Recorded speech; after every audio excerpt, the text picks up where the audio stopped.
The Children's Song by Joseph Rudyard Kipling. The poem is patriotic in nature. The poem was written in the 19th century. The children in the poem promise to serve their motherland when they grow up. They seek blessings of God to serve the country along with other countrymen without any discrimination. The poem is a prayer by the children who seek strength so that they become virtuous and responsible citizens of the nation. Land of our birth, we pledge to thee our love and toil in the years to be, when we are grown and take our place as men and women with our race. In this stanza, Kipling sings or speaks, or we can say Kipling prays on behalf of all the children of the country. Land of our birth refers to motherland and our refers to the children. The children pledge, that is promise to the motherland to love her. Thee means you. Thee is an archaic or old English word. Such words are used in poetry to create rhyme scheme. Toil means to work very hard. The children are promising to their motherland that they will work very hard and become responsible men and women of their race, that is their generation, when they grow up. They promise to practice virtues of love and hard work. Let us read the next stanza. Father in heaven, who lovest all, O help thy children when they call, that they may build from age to age an undefiled heritage. In this stanza, children are praying to God. Father in heaven refers to God or Almighty. Lovest means loves, again an archaic or old English word. God loves everyone. The children pray to God to help them when they call or pray. Their prayers should always be heard so that they are able to build from age to age, that is, from generation to generation, an undefiled heritage, which means a legacy that is pure with its culture, traditions, as well as values.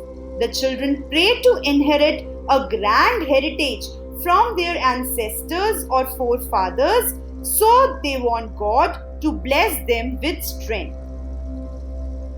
Teach us to bear the yoke in youth with steadfastness and careful truth, that in our time thy grace may give the truth whereby the nations live.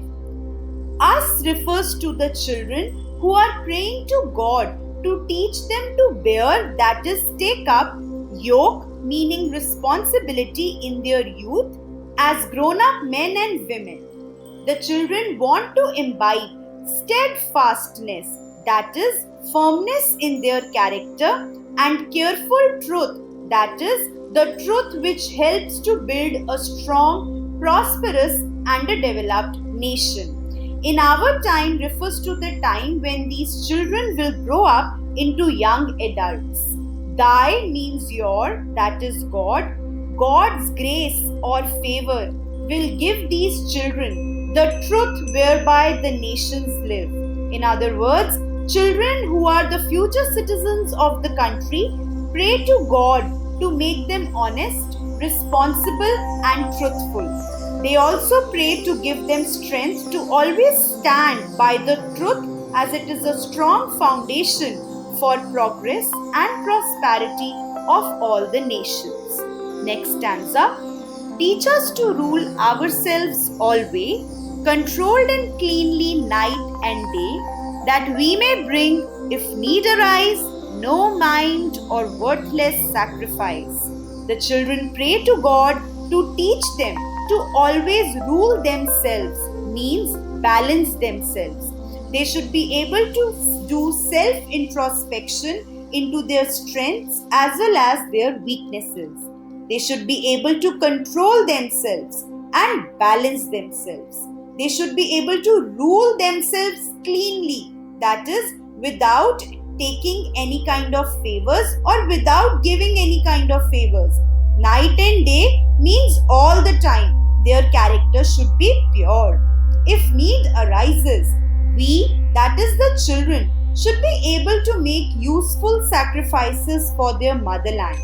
Their sacrifices should not be half-hearted or worthless. Their sacrifices should never go in waste. They pray to become disciplined and upright human beings capable of making supreme sacrifices for their motherland. Also, dear students, in this stanza, the poet has deliberately removed S from the word always from the first line, so as to make it rhyme with the word day in the next line. Always and day become rhyming words.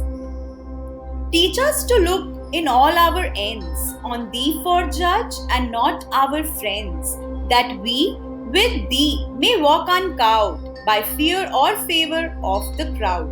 The children pray to God to teach them to look into, that is, be able to introspect all their ends, strengths as well as weaknesses.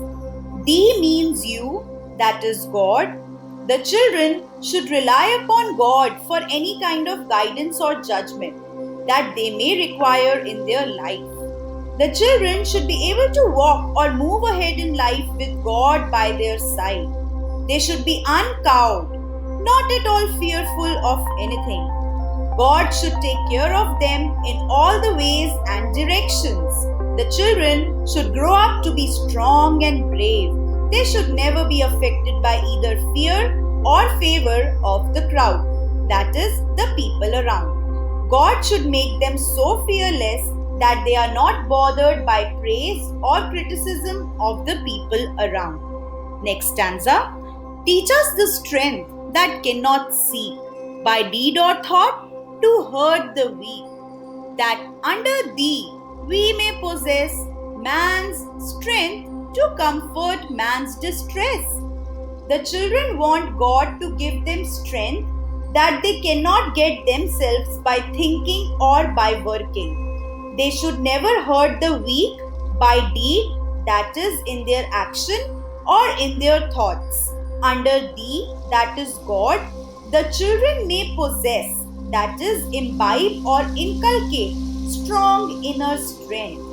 They should be able to use their strength to provide comfort to other man's distress, that is, other person's problem.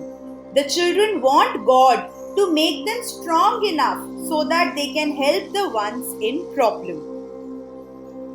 Teach us delight in simple things and mirth that has no bitter springs, forgiveness free of evil done, and love to all men neath the sun. The children want God to teach them to enjoy the small or little things in life.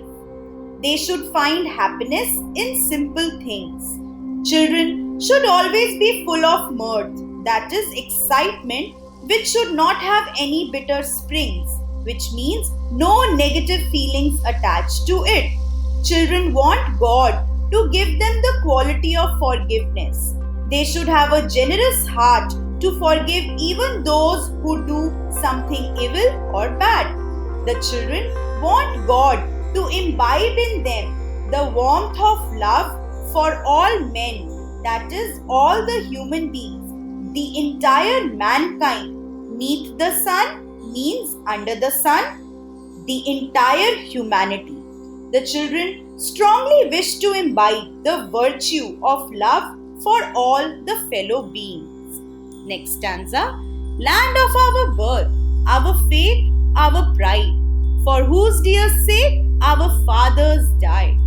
O motherland, we pledge to thee, head, heart, and hand through the years to be.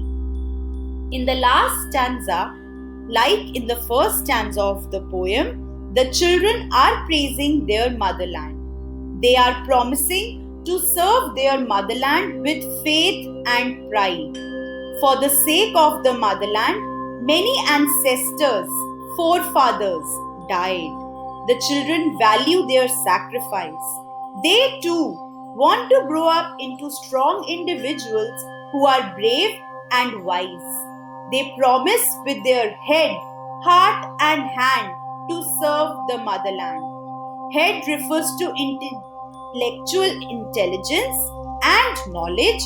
Heart refers to feelings of love and patriotism for one's nation.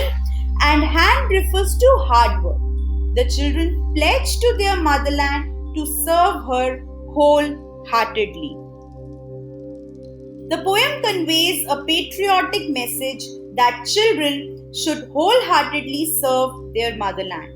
They should have feelings of patriotism and be a person of integrity with great virtues.